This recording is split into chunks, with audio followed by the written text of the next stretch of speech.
The First Lady just made $40 million from a single documentary deal. And what she's been doing in the White House will shock you. Melania Trump is back in the White House in 2025. And her second time as First Lady looks nothing like the first. She's 55 years old now, running the East Wing with a completely different strategy. Building a business empire while serving as First Lady, and quietly becoming one of the most powerful women in America. We're talking about a woman worth an estimated $50 million on her own, who launched a cryptocurrency that made millions in hours, who signed a $40 million deal with Amazon for a documentary about her life, and who's redefining what it means to be First Lady in the modern age. This is the real story of Melania Trump's luxury lifestyle in 2025, and trust me, it's way more interesting than what the media has been telling you. Let's start with where Melania came from, because her story is actually incredible. She was born Melania Navs on April 26, 1970, in a small town called Novo Mesto in Slovenia, which was part of Yugoslavia back then. Her father Victor managed car and motorcycle dealerships, and her mother Amalija worked as a pattern maker at a children's clothing factory. They lived in a modest apartment in a housing block, the kind of place where neighbors knew everything about each other and privacy was hard to find. It wasn't poverty, but it definitely wasn't luxury. Melania grew up sharing a bedroom with her older sister Ines, wearing clothes her mother made by hand, and dreaming of something bigger than the life she saw around her. By the time she was 5 years old, a photographer spotted her and convinced her parents to let her start modeling for children's fashion shows at the textile factory where her mother worked. And that was it. Melania found her escape. By 16, she was working with a professional fashion photographer named Stain Jurko and appearing in commercials. At 18, she signed with a modeling agency in Milan, Italy, and left Slovenia behind. She competed in Jana magazine's Look of the Year competition in 1992 and came in second place. That got her noticed. She started booking jobs in Paris and Milan, walking runways, shooting campaigns, building a name for herself in the European fashion world. In 1995, everything changed. She met Paolo Zampoli, the co-owner of Metropolitan Models, at a fashion event. He told her that if she really wanted to make it big, she needed to come to America. New York City was where the real money was, where the top agencies operated, where a model could become a superstar. So in 1996, Melania packed her bags and moved to Manhattan. She was 26 years old, spoke limited English, and knew almost nobody.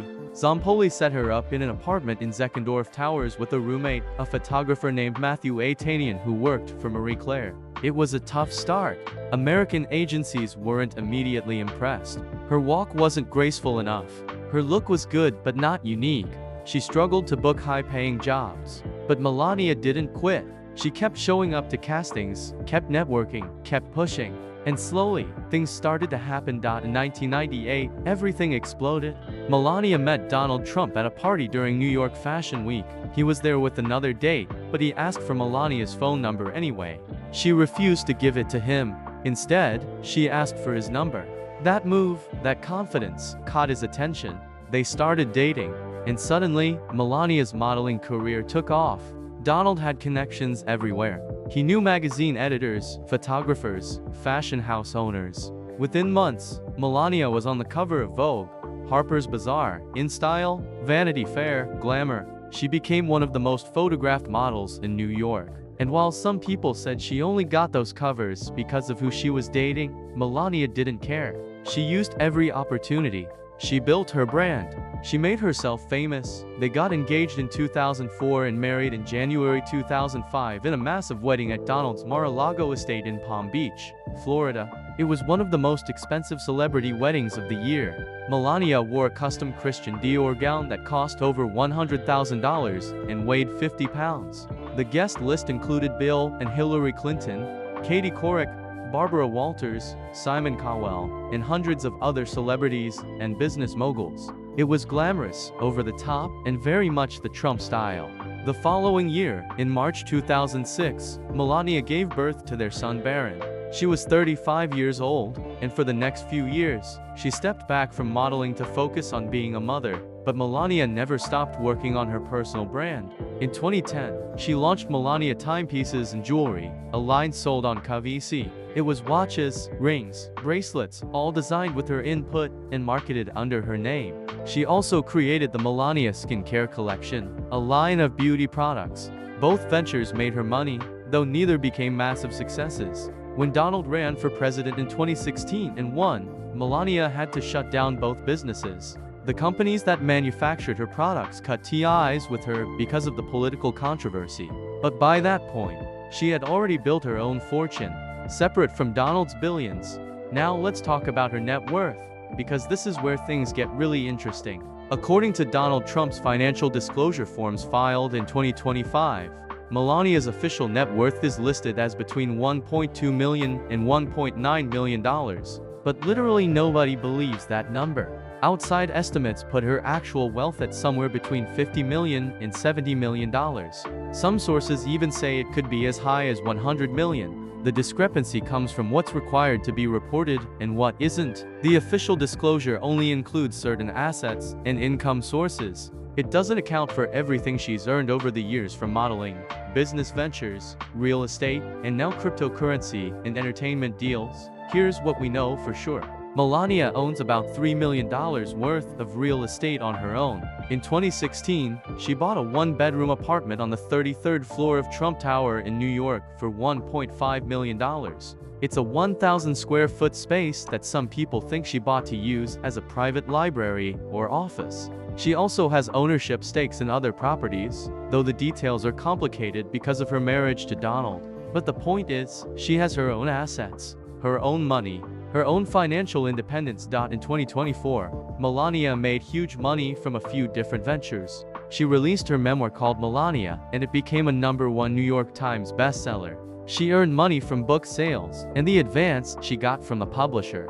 She also started making serious cash from speaking engagements. In April 2024, she was paid $237,500 to speak at a single event, a fundraiser for the Log Cabin Republicans held at Mar-a-Lago. That's a quarter of. So when you add it all up, modeling career earnings from the 90s and 2000s, business ventures, real estate, speaking fees, and sales, cryptocurrency profits, book sales, and a $40 million documentary deal, you get a net worth that's way higher than the $1 to $2 million listed on the official forms.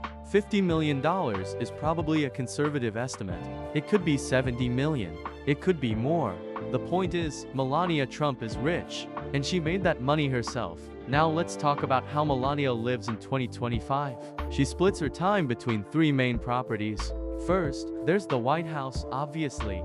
As First Lady, she lives in the private residence on the second and third floors. It's over 20,000 square feet of living space with multiple bedrooms, sitting rooms, dining areas, kitchens, gyms, everything a family could need. Melania has complete control over the East Wing, which is her office and the headquarters for her staff and initiatives. She's renovated parts of it, brought in her own designers, made it her own space. When she's not at the White House, Melania spends time at Mar-a-Lago, Donald's private club and residence in Palm Beach, Florida. It's a 128-room mansion on 17 acres, right on the ocean. The property is worth an estimated $300 million, though Donald claims it's worth much more. Melania has her own private quarters there, separate from the club areas where members gather. It's where she goes when she wants privacy, warmth, and a break from Washington. The third property is the Trump Tower penthouse in Manhattan. It's the family's main residence when they're in New York. The penthouse takes up 3 entire floors, the 66th, 67th, and 68th, and it's about 30,000 square feet. It's decorated in Donald's signature style, which means gold everywhere. 24-karat gold fixtures, gold ceilings, gold furniture, marble floors, crystal chandeliers, expensive artwork. It's over the top, but it's also incredibly luxurious. The views of Central Park and the Manhattan skyline are stunning, and Melania has her own spaces within the penthouse where she can relax and be herself. But here's the thing, Melania doesn't actually live at the White House full-time like most first ladies do. During Donald's first term from 2017 to 2021, she spent the first 5 months living in New York so that Barron could finish his school year. And even after she moved to Washington, she was known for being less visible than other first ladies. She didn't do as many public events. She kept a smaller staff. She focused on her own priorities. And in 2025, it's the same pattern. Melania has made it clear that she's doing things her way this time. She doesn't live by the traditional rules of what a first lady is supposed to be. She shows up when she wants to. She focuses on the causes she cares about. And she protects her privacy fiercely. In terms of fashion, Melania is still one of the best-dressed women in the world. Her style in 2025 has shifted from bold and colorful to more muted and sophisticated. She's wearing a lot of Dior, Prada, Dolce & Gabbana, Michael Kors, Ralph Lauren, Bottega Veneta, Louis Vuitton, Burberry. High-end European fashion houses. Everything is custom-tailored to fit her perfectly. At Donald's inauguration in January 2025, she wore a custom navy blue Adam Lips coat with a matching boater-style hat designed by Eric Javits. The hat was huge and dramatic, covering most of her face, and it became one of the most talked-about fashion moments of the year. For the inaugural balls that night, she wore a stunning black and white strapless gown designed by Hervé Pierre, her longtime stylist. It was elegant, timeless, and very Melania. Throughout 2025, she's been spotted wearing incredible outfits at every event. In February, she wore a black Dolce & Gabbana tuxedo to the White House governor's dinner. In March, she wore a gray Dior suit to Donald's joint address to Congress. In April, she attended Pope Francis's funeral in Rome wearing a Dolce & Gabbana trench coat in oatmeal tones, paired with black Roger Vivier flats and a Hermès Birkin bag. In May, she unveiled a postage stamp dedicated to Barbara Bush while wearing a chic black and white leather blazer draped over her shoulders like a cape. In September, she attended a state visit to the United Kingdom wearing a floor-length Burberry trench coat and later a suede Ralph Lauren safari jacket. In November, she hosted a state dinner for Saudi Crown Prince Mohammed bin Salman wearing a stunning jewel green strapless gown by Elie Saab. Every single outfit is carefully chosen, perfectly styled, and expensive as hell. Her accessories are just as impressive. She carries Hermès Birkin bags that cost between $10,000 and hundreds of thousands of dollars depending on the style. She wears Manolo Blahnik stilettos, Christian Louboutin heels, and Roger Vivier flats. Her sunglasses are Lao, Balenciaga, oversized and always chic. Her jewelry is understated but high quality, often custom pieces or vintage finds. Everything about Melania's style screams luxury, sophistication, and control. What is Melania actually doing as First Lady in 2025? She's focused on children's issues, just like she was during the first term. Her main initiative is called Fostering the Future, which she launched in 2021 during her time away from the White House. It's a program that provides college scholarships to young people who are aging out of the foster care system. The scholarships are funded by revenue from her end sales and other business ventures. In November 2025, Melania convinced Donald to sign an executive order that committed federal resources and partnerships to expand the program. The order directs multiple government agencies to provide housing support, mentorship, technology access, and workforce training to foster youth. It's a big deal, and Melania was heavily involved in making it happen. She also launched a global coalition called Fostering the Future Together at the United Nations General Assembly in September 2025. It's a group of nations working together to promote education, innovation, and technology for children around the world. Melania gave speeches at the UN explaining the mission and encouraging other countries to join. It's her way of taking her work international and building a legacy that goes beyond just being married to the president. In addition to fostering the future, Melania has been active on other fronts. In March 2025, she championed the Take It Down Act, a bill designed to speed up the removal of intimate images posted online without consent, commonly known as revenge porn. She attended a roundtable discussion on Capitol Hill, pushed for the bill in meetings with lawmakers, and was there when Donald signed it into law in May. She even signed the bill herself, standing next to her husband at the ceremony. It was a rare moment of Melania taking a very public stance on legislation, and it showed that she's willing to use her platform when it's something she truly cares about. Melania also launched the Presidential AI Challenge in August 2025, a nationwide competition for students and educators to learn about artificial intelligence and explore its possibilities. She's passionate about preparing kids for the future of technology, and she sees AI as one of the most important skills the next generation needs to understand. She's visited schools, met with students, and promoted the challenge through speeches and social media. Throughout the year, she's done traditional First Lady duties as well.